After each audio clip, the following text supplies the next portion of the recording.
성경 물음에 대한 물음.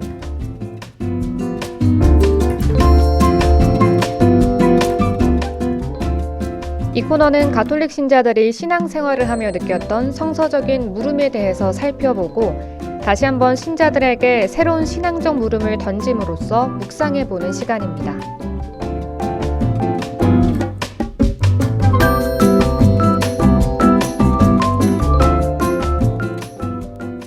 네, 성경 물음에 대한 물음을 새롭게 이끌어주고 계신 분이시죠. 최종훈 신부님, 어서 오세요. 안녕하십니까. 최종훈 토마스 신부입니다. 네, 신부님 그동안 좀 어떻게 지내셨나요? 뭐 바쁘게 지냈습니다. 또 저는 뭐 휴가라면 휴가고 그다음에 뭐 일이라면 일인데 제가 우리 이 성지에 있는 후원자들 아니면 그런 후원자분들을 대상으로 해서 성지순례를 좀 다녀볼까 하고 네. 그래서 얼마 전에 프랑스 성모 발현 성지를 다녀왔습니다. 답사 겸 해서 그래서 한 성모님 발현하셨던 프랑스의 성지 여러 군데 뭐 루르드를 중심으로 해서 한 6군데, 한 5군데 그 정도 이제 다녀왔죠. 그래서 이제 내년 올해나 올 하반기나 아니면 내년 초에나 그렇게 이제 저희 후원자들을 모시고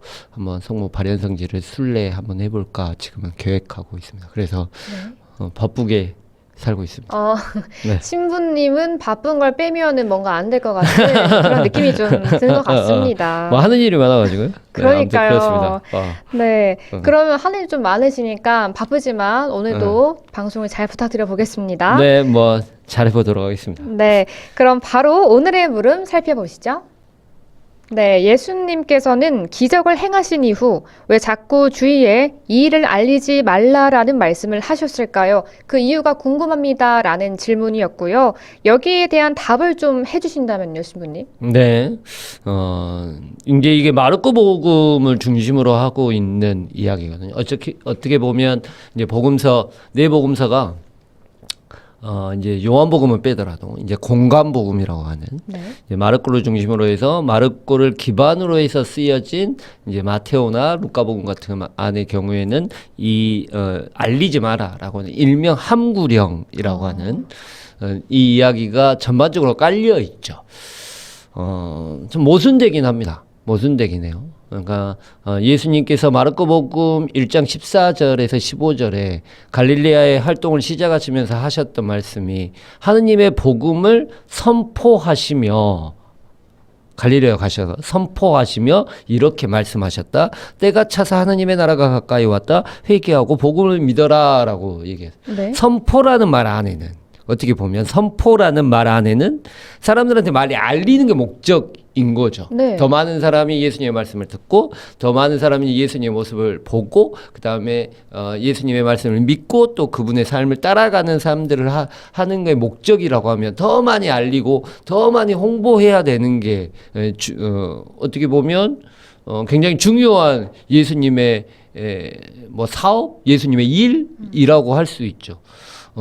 이제 그거에 잘 나와 있는 또 다른 구절이 뭐냐면 예수님의 마르코복음 1장 33절에 나는 이 마을만이 아니라 다른 고을에도 내가 복음을 선포해야 한다라고 하면서 계속해서 여러 곳을 돌아다니면서 선포를 하시죠. 이제 우리가 일반적으로 생각하는 것도 방송이 잘 되기 위해서 이 방송이 잘 되기 위해서는 몇 사람만 듣는 게 아니라 여러 사람들에게 홍보하고 입소문이 나서 사람들한테 많이 알려야지만 이제 더 많은 사람들이 이 방송을 듣고 더 유익해지고 더 많은 사람들이 더 좋음을 가질 거 아니에요. 네. 그럼에도 불구하고 이제 뭐 예수님께서는 말하지 마라라고 하는 게 굉장히 모순적이에요. 맞아요. 네, 선포하시면서 다른 사람한테 얘기하지 마라. 라고 얘기하는 게 이제 이게 이제 계속해서 제가 설명드리겠지만 굉장히 중요한 신학적 개념을 가지고 있습니다. 사실 지금은 2월로 넘어왔잖아요. 네네. 2월 넘어왔지만 1월 매일미사 복음에서 예수님께서 기적을 행하신 이후 알리지 말라라는 부분이 뭔가 제 기분상으로 느끼는 건지 모르겠지만 유난히 좀 많이 나오는 것 같더라고요. 네, 그래서 그렇습니다. 저도 왜 그럴까? 알리라면서 왜 알리지 말라고 하시지? 약간 그런 의문을 좀 가졌어요. 이제 뭐 이제 이 이야기를 좀 설명을 드리면 우리가 이제 네. 일반적으로 사람을 우리가 오해할 때나 아니면 어떤 상황을 우리가 오해할 때는 오해한다고 생각해 봅시다. 네. 내가 이제 아나운서님을 오해를 해요. 그거는 네. 뭐냐면 매일 방송에만 만나가지고 방송에 있는 모습만 봐요.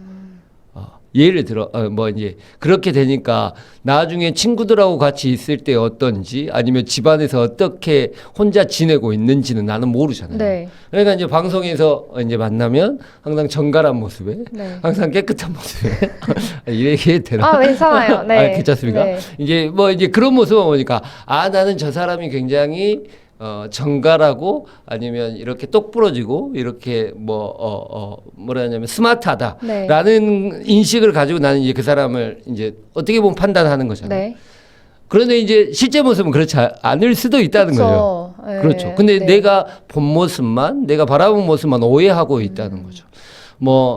저 같은 경우에도 신부가 신자들하고 대하는 입장 안에서는 신부로서 다가가는데, 네. 이제 친구들하고 있는 모습이나, 네. 아니면 가족에 있는 모습이나, 아예 다른 모습일 수 있다는 거죠.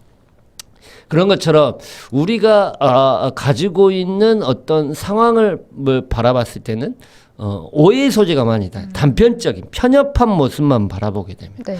이제 결론부터 말씀드리면 이제 마르코 복음사가 자체도 그런 편협한 모습으로 예수님을 판단하고 믿지 마라라는 어떻게 보면 주의죠. 네. 그런 것들이 깔려 있습니다.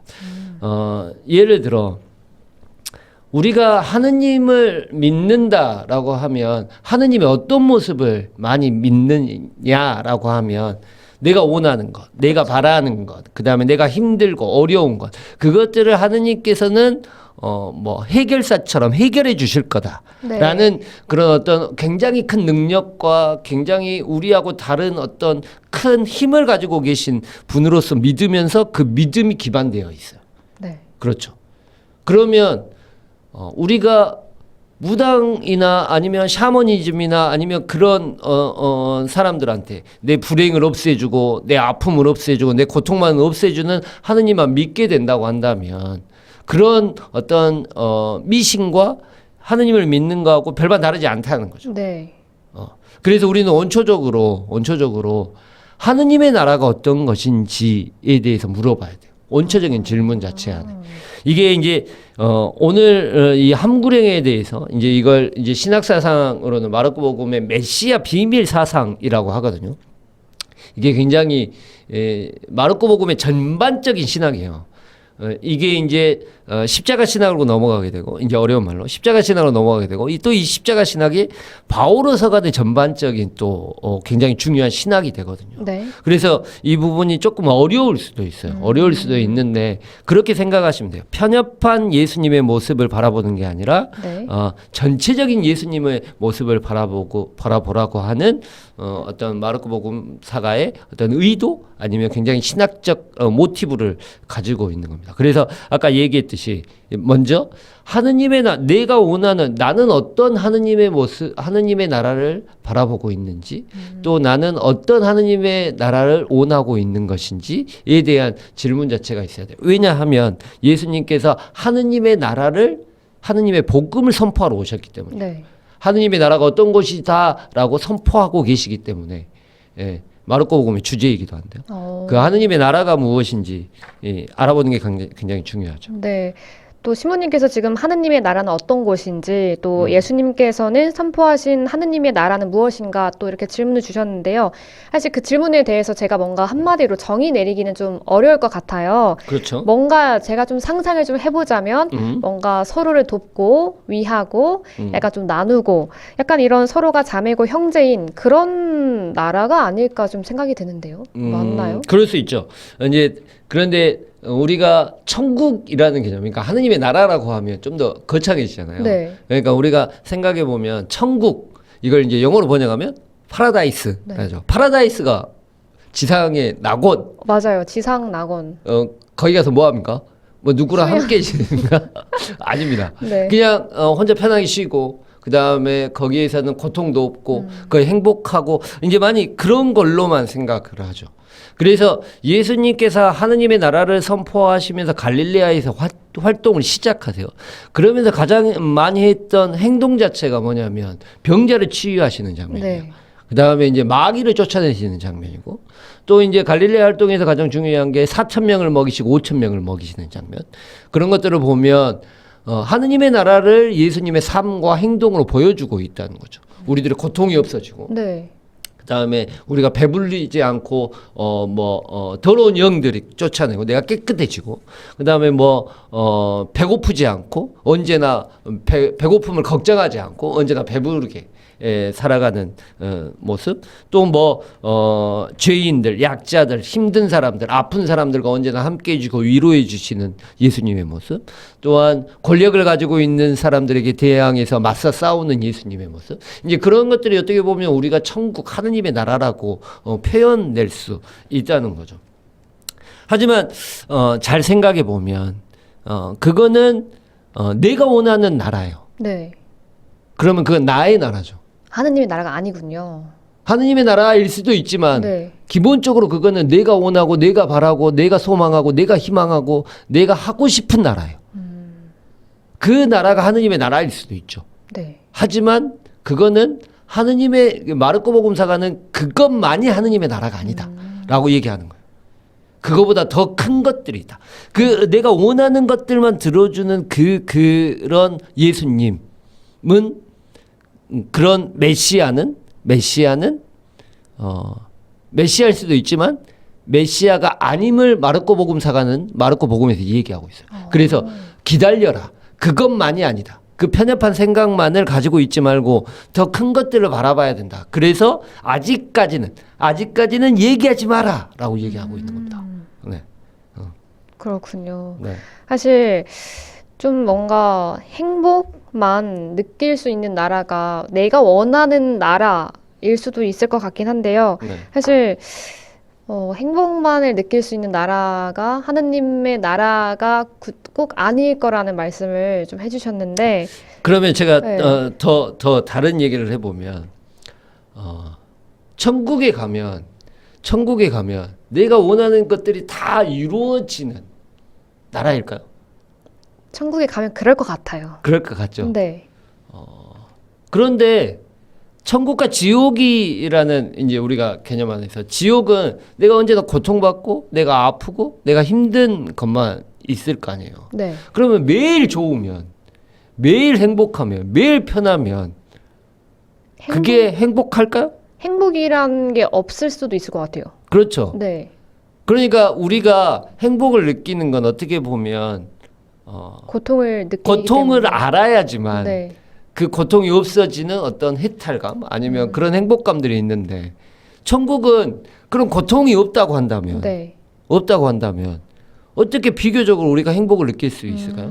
어떻게 보면 굉장히 그런 나라가 있다고 한다면, 저는 이제 생각을 해보면 우리가 그러잖아요. 우리가 아주 좋은 휴양지에서 한 이틀 3일은 굉장히 좋은데 네. 거기서 1년을 살고 한 달을 살고 한 달을 살고 1년을 산다고 생각해 보면 그게 좋을까요? 해서 지루할 것 같아요. 그렇죠. 네. 지루함이 느껴지면 다른 사람이 다 보기에 행복인데 난 행복하지 않아.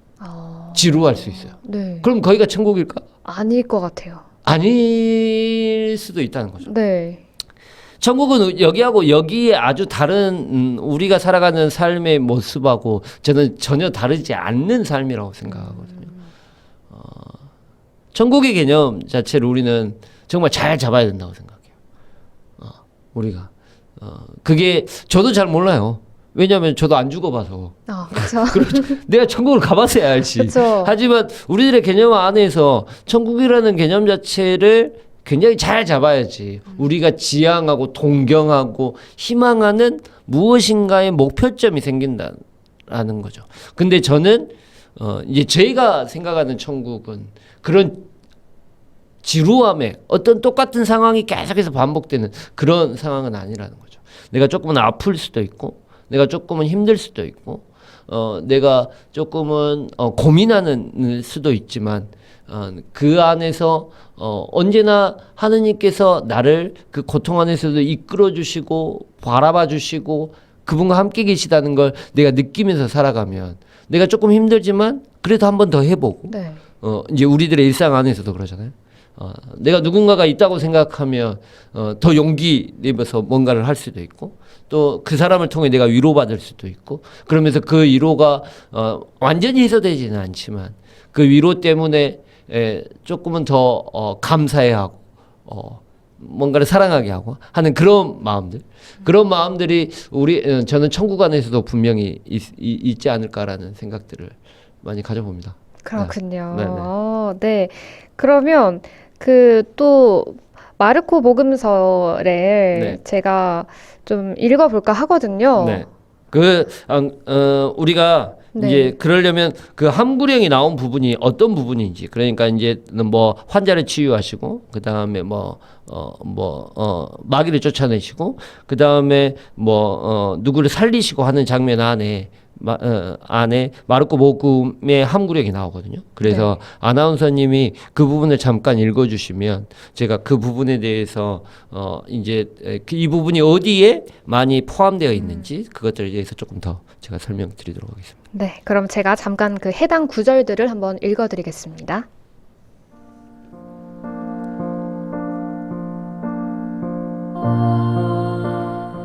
마르코복음 1장 43절에서 44절. 나병 환자를 고치시다. 예수님께서는 그를 곧 돌려보내시며 단단히 이르셨다. 그에게 이렇게 말씀하셨다. 누구에게든 아무 말도 하지 않도록 조심하여라. 다만 사제에게 가서 내 몸을 보이고 내가 깨끗해진 것과 관련하여 모세가 명령한 예물을 바쳐 그들에게 증거가 되게 하여라.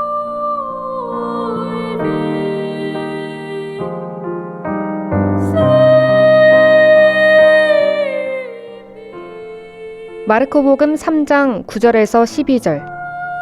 군중이 호숫가로 모여들다.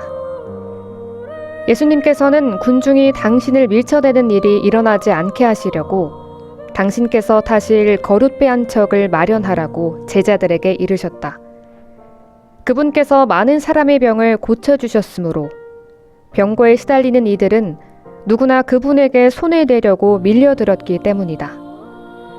또 더러운 영들은 그분을 보기만 하면 그 앞에 엎드려 당신은 하느님의 아드님이십니다 하고 소리질렀다.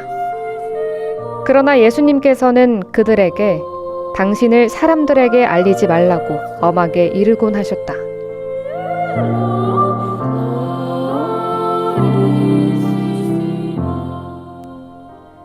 마르코복음 5장 43절. 야이로의 딸을 살리시다. 예수님께서는 아무에게도 이 일을 알리지 말라고 그들에게 거듭 분부하시고 나서 소녀에게 먹을 것을 주라고 이르셨다.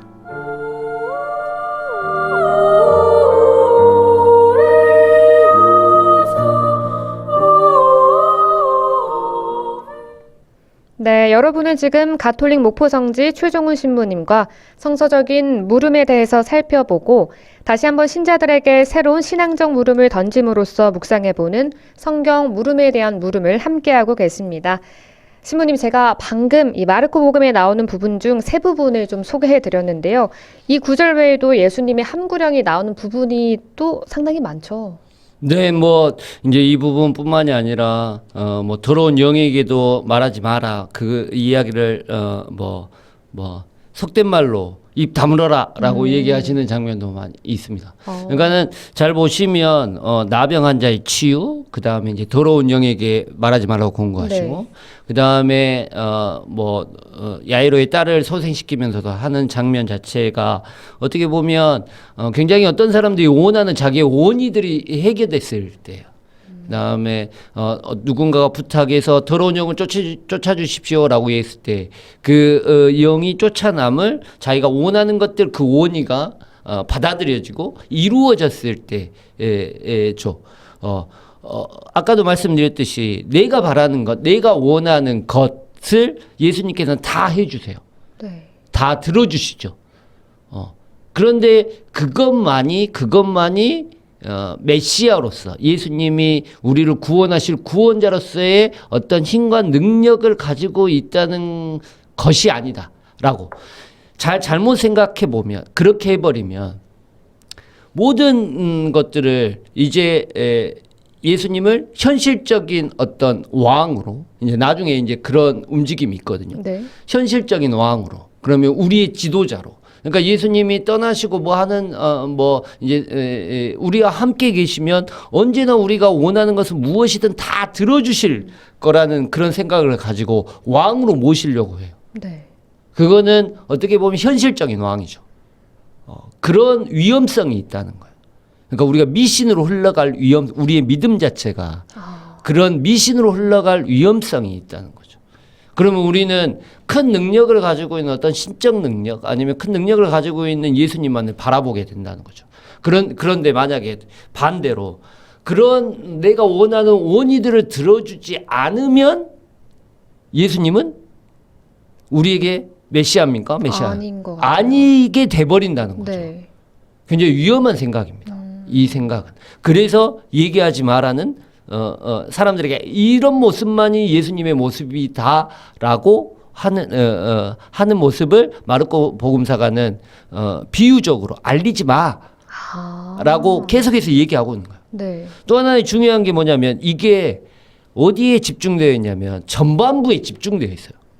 그러니까 갈릴레아 활동이라고 하는 1장부터 8장까지가 마르코 복음 안에서의 예수님의 갈릴레아 활동기거든요. 네. 그 다음부터는 이제 8장부터 11장, 10장까지가 예루살렘으로 떠나시는 예수님의 여정기를 얘기하고 있고, 그 다음에 이제 11장부터 이제 16장까지가 예수님의 순환사가 시작되는 예루살렘의 활동기가 전해지고 있는 이제 마르코의 구성이에요.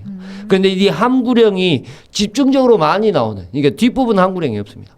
집중적으로 많이 나와 있는 부분이 어디냐면 갈릴레아 활동기예요. 네. 갈릴레아 활동 안에서 예수님께서 병자도 치유하시고 마귀도 쫓아내시고 뭐 사람도 살리시고 하는 그 장면에 얘기하지 마라가 계속해서 반복되고 있어요. 아까도 얘기했듯이 그 이야기는 큰 능력을 가지고 어떤 모든 것들을 다 우리들의 원이나 우리들의 아픔들을 다 없애주시는 그런 예수님만이 우리가 바라는 메시아는 아니다라고 말하는 마르코의 의도가 있는 거죠. 네. 이런 조건부의 항구령이 이제 갈릴레아 활동을 지나가지고 이제 뒤에 나오는 여정기, 그러니까 네. 갈릴레아에서 예루살렘으로 가는 여정기 안에 가지고 있는 그 중에는 아예 얘기하지 마라가 아니라 앞에 조건이 붙은 얘기하지 마 함구령으로 바뀌게 됩니다. 그게 어디냐면 9장 9절이에요. 네. 9장 9절. 그게 이제 예수님의 타볼산에서의 변모 모습에서 나오거든요. 그래서 타볼산에 이제 제자들을 데리고 올라가셔가지고 모세하고 엘리야하고 만나가지고 이제 몸이 하얗게 변하고 그들과 얘기하는 장면을 있어요. 그래서 이제 베드로가 여기에 초막 셋을 지어가지고 함께 지내면 좋겠습니다라고 얘기하는 장면이 나와요. 그때 이제 그래서 이제 그 얘기를 하고 나니까 이제 사라지고 예수님만 남게 되죠. 그래서 예수님이 지금 본 모습을 다른 사람에게 얘기하지 마라라고 얘기해요. 네. 제자들에게, 베드로하고 제자들에게. 그때 9장 9절에 그들이 산에서 내려올 때 예수님께서는 그들에게 사람의 아들이 죽은 이들 가운데서 다시 살아날 때까지 지금 본 것을 아무에게도 말하지 말라고 분부하셨다라고 돼요. 네. 여기는 아무에게도 얘기하지 말라는 그 얘기가 앞에 조건이 붙기 시작합니다. 조건이 붙기 시작해요. 그 조건이 사람의 아들이 죽은 이들 가운데서 살아날 때까지, 그러니까 부활할 때까지 이 얘기를 아무에게도 얘기하지 마라라고 얘기해요. 그게 뭐냐면 이제 갈릴레아 활동이 끝나고 갈릴레아에서 예루살렘으로 가는 후반부의 여정이 시작되면서 예수님께서 뭘 하시게 되냐면 순환에 대해서 예고하시게 돼요. 네. 나는 죽을 것이다. 하지만 사흘 만에 다시 살아날 것이다. 라고 세 번의 순환 예고를 하시거든요. 갈릴레아 활동에서는 예수님의 죽음에 대한 이야기가 없어요. 근데 갈릴레아에서 예루살렘으로 가는 그 그 여정기 안에서는 이제 죽음의 이야기가 나오게 되죠. 돌려 생각해 보면 네. 함구령이 나오는 이유는 하느님의 큰 능력을 가지고 있는 메시아로서의 예수님은 갈릴레아 활동에서 보여주고 있어요. 하지만 그 후반부에서는 예수님의 죽음에 대한 이야기들이 중점을 이루고 있습니다. 그래서 큰 능력을 가지고 있는 예수님뿐만이 아니라 다른 사람을 위해서 희생하고 다른 사람을 위해서 자신의 목숨을 내어놓고 누구보다도 약하고 누구보다도 처절하게 죽어가는 예수님에 대해서 이야기하고 있어요. 그 모습까지 함께 포함해서 너는 메시아라고 고백할 수 있느냐라고 얘기하고 있는 거예요. 네. 이게 굉장히 중요한 부분. 이게 이제 마르코 복음의 십자가 신학인데요. 아예 함구령이 없는 부분이 어디냐면 네. 예수님의 죽음의 순간이에요. 15장 39절에 이제 예수님께서 십자가 위에서 숨을 거두시고 순환 다 받으시고 십자가 위에서 숨을 거두시고 나서 이제 마주 보고 있던 백인대장이 이 사람이야말로 참으로 이 사람이야말로 하느님의 아드님이셨다라는 고백을 하게 돼요. 그리고 나서 고백이 없어요. 그리고 주변에서 지켜보고 있었던 멀찍이 서서 지켜보고 있었던 여자들이 이제 그분을 지켜보고 있었다라고 얘기하죠. 그리고 나서 이제 16장 1절부터 이제 부활의 빈 무덤의 이야기가 나오는데 네. 그 중에 몇몇 여자가 예수님의 무덤을 찾아갔고 이 무덤을 찾아갔는데 무덤은 비어 있었고 천사가 그들에게 알려주죠. 그 알려주는 장면 자체가 어떤 장면이냐면 그리고 나서는 두려워하지 마라. 그 다음에, 천사가, 그 여자들에게 제자들에게 가서 알려라. 네. 예수님께서는 미리 말씀하신 것처럼 갈릴레아로 가서 너희들을 기다리고 계실 것이다. 그러니까 갈릴레아로 가서 그분을 만나라라고 얘기하고 있다는 거죠. 돌려 얘기하면 전체적인 마르코 복음 안에서 네. 마르코 복음 안에서 가지고 있는 신학 자체가 힘을 가지고 우리의 모든 원이나 우리의 바람들을 들어주시고자 하는 하느님을 갈릴레아 활동에서 얘기했다고 한다면 모든 것들이 다 없어지고 죽음을 얘기했던 그 예수님을 후반부에서 얘기하고 있어요. 그 후반부에서 얘기했던 예수님의 죽음을 통해 다시 한번 갈릴레아를 보라는 거야. 그리고 너는 예수님을 따를 수 있느냐라고 얘기하고 있는 거죠. 네. 아까도 말했듯이 천국이라는 개념, 하느님의 나라라는 개념 자체가 언제나 우리가 원하는 것만 들어주는 그곳이 아니라 예수님이 죽은 것처럼 예수님의 사랑을 위해서 모든 사람을 위해서 자신을 내어놓는 희생의 마음, 고통의 마음, 죽음의 마음, 그 마음을 너는 받아들일 수 있느냐는 거예요. 그 예수님의 길을 너는 따라갈 수 있느냐라고 하는 거예요. 그래서 그런 모습까지 다 포함해서 너는 예수님을 너의 구원자로, 너의 메시아로 고백할 수 있느냐라고 물어보는 거예요. 네. 그래서 전반부에 그 아주 예수님의 힘을 가지고 있는 그 모습만을 메시아라고 고백하지 마라라고 하는 게 한구령의 가장 중요한 뜻이기도 합니다. 그래서 얘기하지 마라 그래요. 그리고 나중에는 이제 9장 이후부터는 한구령에 대한 이야기가 없죠. 그래서 그 이야기를 아주 잘 표현해준 또 마르코 복음의 그 비유가 있어요. 네. 그 비유가 뭐냐면 마르코 복음 안에서는 소경의 치유가 2번밖에 안 나오거든요. 그때가 언제냐면 갈릴레아 활동을 마무리 짓는 8장. 네. 그 다음에 예루살렘의 여정을 시작하는 10장의 마지막. 한 번은 그 베사이다의 소경을 치유하시는 장면이에요. 전반부의 마지막 네. 갈릴레아 활동. 그 다음에 이제 마지막 예루살렘으로 바로 입성하기 전에 10장 마지막에 있는 건 예리고의 소경을 치유하시는 장면이에요. 그 장면을 잘 보시면 예수님께서 기적을 이제 베사이다의 치유, 8장에 나와 있는 베사이다의 치유를 잘 보시면 예수님께서 사람을 고쳐주려고 하시는데 한 번에 안 고쳐주십니다. 못 고쳐요. 네. 그래서 흙을 개서 침을 발라 눈에 발랐는데 무엇이 보이느냐라고 물어보니까 사람들이 지나가는 나무처럼 보입니다라고 하는 그 다음에 다시 한번 예수님께서 치유 얘기 드렸겠죠. 어떻게 보이느냐라고 하니까 두 번째 치유에서는 정확히 제대로 보입니다라고 얘기해요.